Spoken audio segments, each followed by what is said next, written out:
Before we dive into today's episode, I have something truly special to share.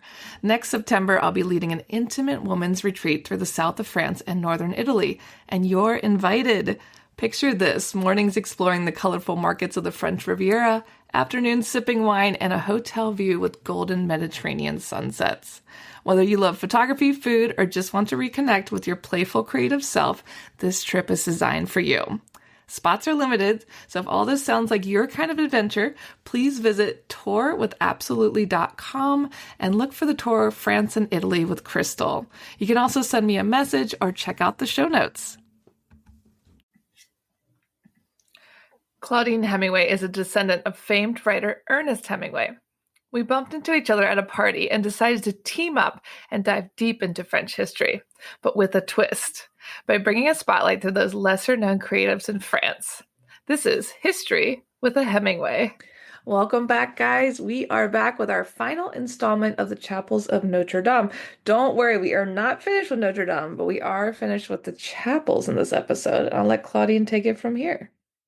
Yeah, these are the last few. And on this side, there's actually not a whole lot of them because a lot of the quote unquote chapels are actually kind of walkways and they go to other things. But this is another one of the beautiful. There's the three in the back that have the most decoration and are just so stunning. This one is Saint Guillaume. Saint Guillaume is William in English, or Willie. He was the canon of Paris and the Archbishop of Bourges from 1199 to 1209. Saint William helped the poor and the sick, and he let us hear the call of those who need us, is the tagline of Saint Guillaume. He was on November 23rd, 1199, the Archbishop of Bourges died. And Ude, who was the brother of Henri de Sully, who was the Bishop of Paris, recommended Guillaume. That's also the same Bishop of Paris that had Notre Dame built. Mr. Sully. A series of miracles took place in front of his tomb, leading to his beatification in 1217. He was canonized May 17th, 1218. Back then, becoming a saint was a much faster path than it is today. It takes a lot longer to become a saint. And they just had one that was named, 6 months ago or so. But I think that was like 40 years in the making. There is on the left-hand side, and everybody is always like, what is going on there? It is a massive cenotaph of Claude Henri. He was the Count of Harcourt. He was a lieutenant general of the King's Army. He from 1764 to 1769. This was done by Jean-Baptiste Pigalle, the same Pigalle that is, he has a whole district named after him, sadly. That most people think, as the sex district of Paris, but he was actually a fantastic sculptor. He did this one in 1776. It was created on the request of his wife. She wanted something that was the idea of a conjugal reunion. Now, when I read that one, I was like, that's interesting. But, keep your mind out of the gutter. That's not what this looks like. At the end of the sarcophagus will be placed a guardian angel of the said Lord de Harcourt, who, seeing his wife, Lady Countess, comes again. He rises from the tombstone with one hand, and the other will hold the torch of marriage. Monsieur, after appearing to regain his life for a moment in the warmth of the torch, will get rid of the shroud and extend his bony arm to his wife. I added the bony part. Behind Monsieur Death holds an hourglass to show Madame that her time has now come to an end. And at the bottom of the sarcophagus, on her knees, she expresses her impatience to return with her husband. The guardian angel at the top left extinguishes the torch of their marriage. There is a lot going on there. That's a lot going, and that is the exact quote unquote description of this chapel. There is something very similar to this one in Saint-Sulpice, where it has this one has like death, which is just like a scary skeleton looking guy, but he's got a big cloak over his head. The one in Saint-Sulpice is just like he's just all out there, and it looks like a horror movie. But this one is massive. It is so big. But it's very strange because he's, this old guy coming out of the tomb. And she looks quite young. She's on her knees in front of it, like praying, and she looks like she's quite young. And he looked like he was like 200 years old. In this one is also some other beautiful stained glass that's more of the grisale, so it's more of the gray tones that you see in the rest of the church. But at the top of it is on both of the windows is on the left is the temptation of Adam and Eve. It was done in 1230, and then on the right is the sacrifice of the bull. Both of these were 1230. They're from the south rose window, which we will talk about another time about the transept and the rose window, but they were taken out by Viollet-le-Duc because the structure of the window was pretty damaged. So he took those pieces out and placed them into some of the chapels. There's another thing that also really captures people's attention when they walk by is the cenotaph Jean Juvenal de Hersin. He was the prévôt of the Marchands in 1431. He died with Michel de Vitry, who was his spouse. The prévôt, it was basically kind of like the mayor of the time of the city. In 1796, the statues were sent to the Petit Augustin depot and their heads were broken and recreated in terracotta. Jean I was born in 1360 in Troyes, which is we've talked about before because that's where the stained glass museum is. And he lived until April 1st, 1431 in Paris. He studied law and was in the Parliament of Paris before that. And when he died, and then later his wife died, his children created this tomb.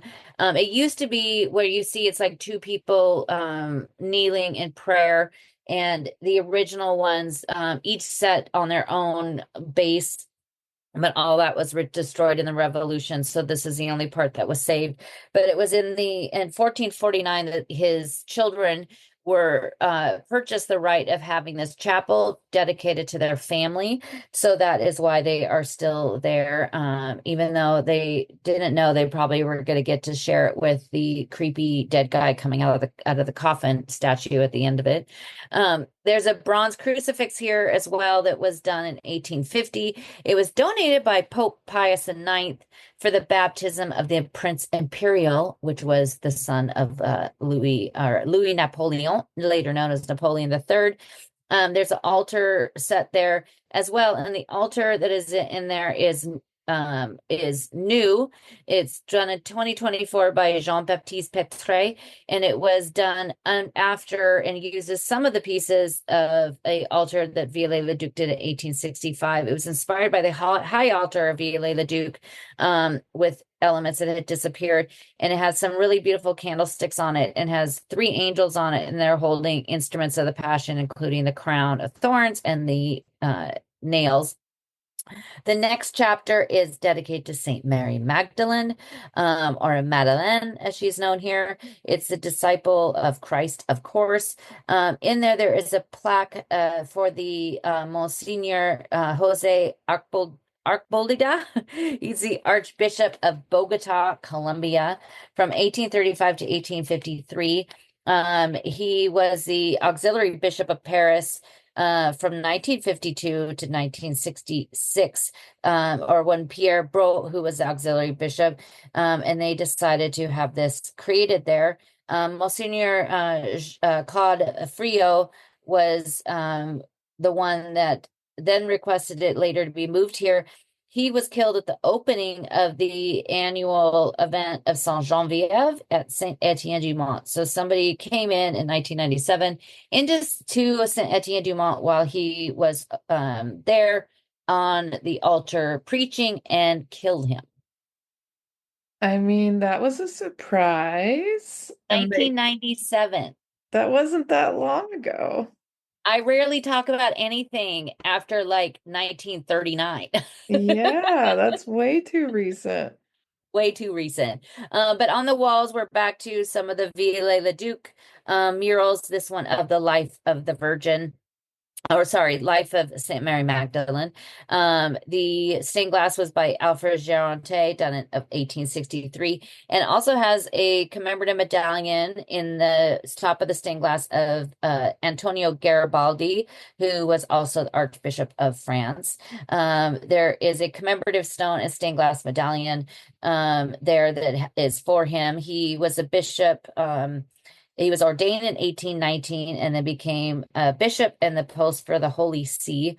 And so it's hard to see because this chapel is usually closed off, so you can't go in it. So especially these, pretty much all the ones past the beautiful Saint Guillaume, all of them are usually the gates are closed off, and there's no rhyme or reason I have found of the gates being closed. Sometimes they're closed for other chapels, sometimes they're open.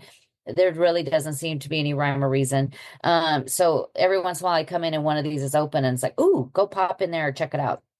Um, but there is a cenotaph in this one of for Marie Dominique Auguste Sibor. He was Archbishop 1848 to 1857. It was done by three different sculptors, Jean-Paul Dubois, Joseph Lescornet, and Joseph Marie Rameau. It was done in 1868. It's a kneeling statue of the Archbishop, and he was born in France. After he received the priesthood in Rome, he was sent to the Archdiocese of Paris, serving in the canon of Nimes until he was moved to Paris in 1849. As the Archbishop in 1853, he would officiate the marriage of Napoleon III to Eugenie, just a month after he was named the Emperor of France. Well, we should say Napoleon III named himself the Emperor of France. A few years later, on the 3rd of January, 1857, which is also the saint day of Saint Geneviève, while at Saint Etienne du Mont is when he was stabbed and killed in the heart. His assailant, Jean-Louis Verger, was a troubled former priest that had been sanctioned by the church for having problems with the authorities. He was tried and found guilty and executed 27 days later. So that's two people killed in Saint Etienne du Mont. I had no idea that many people died there. I know, it is kind of crazy. The next chapel doesn't even have a name. It is basically just called the Chapel of the Holy Oils. It was formerly the Chapel of Saint Denis. He got a different chapel now, but this is the one that has the beautiful painted murals by Viollet-le-Duc. It has a martyrdom of Saint Denis and his two companions, Saint Rustique and Saint Etienne. And then the center is the apotheosis of Saint Denis. There's a beautiful red cupboard there that is supposed to hold the holy oils in there, and oils for the sick, and the holy chrism, and that was designed and created by Viollet-le-Duc. And sometimes this chapel is mostly closed off and locked, so I don't know if they actually keep the holy oils in there, or it's just kind of more just there for decoration. And in the windows above is the medallions of the pelican of arms of the Monsignor Denis Affray, who was the Archbishop 1840 to 1848, which is kind of fun to see a pelican in there. In this, there's also the cenotaph of the Monsignor Denis Affray as well. This was done by Auguste Dubé, the sculptor. And above it says on the wall, "May my blood be the last to be spilt." From 1793 to June 27th, 1848. When he died at 4:30 a.m. in the Hotel Chouanier on the Rue Saint Louis on Lille, which is just right on the next island. He was appointed Bishop of Paris on August 6, 1840. During the insurrection of June 1848, on June 25th, he thought he could help calm the crowd. A ceasefire was placed, and he mounted the barricades where he was shot. Historians now believe that it was probably a stray bullet that had hit him. He wasn't the original target, but he was taken to a nearby church on Rue Saint-Antoine, which is in the Marais, then back to his home on Ile Saint-Louis, where he died 2 days later. So a lot of people, this side of the church is dedicated to a lot of people that got killed. Yeah, that's the vibe I'm getting. There's That's kind of the a vibe you're death getting. vibe. There's a death vibe here. So now around the center of it, when you turn your back to the chapels, if you go around the outside of the choir, you're going to find some more tombs and plaques. And some of these, this really took me a while to figure out because there's no plaque that has information about who these are, and they have been moved. So a few of them have been moved from other places in the church. And so it took me a bit to figure it out, but going from the south to the north, so basically turn straight around and head head to the choir gate. The first one you see is Francois Nicolas Morlot. He's on his knees and he's facing in prayer into like the Pietà. He lived from 1795 to 1862. He died a day after his birthday. I think that's always, there's so many people in history that died like within a day or two of their birthday. I think it's like this craziest phenomenon. And then I bet there's no rhyme or reason to it, but I do think it's kind of interesting. He was ordained on May 27th, 1820. He was the bishop after the murder of the Bishop Sibor that we just talked about. He was faithful and pious and stayed neutral between Napoleon III and Pope Pius IX. The statue was formerly in the chapel of Saint Ferdinand. The next to that, there's a plaque for Jean Verdier, who was honorary canon in 1923 and 1929. He was a bishop. He stood up against the Nazi hatred, so this guy should get a much bigger thing than just a plaque. After the night of Crystal in November 1938, that should be, you could have that as your day, the night of Crystal. The cardinal published a joint public letter with the Cardinal Van Roy, who was Archbishop of Milan, and Schulster, the Archbishop of Milan.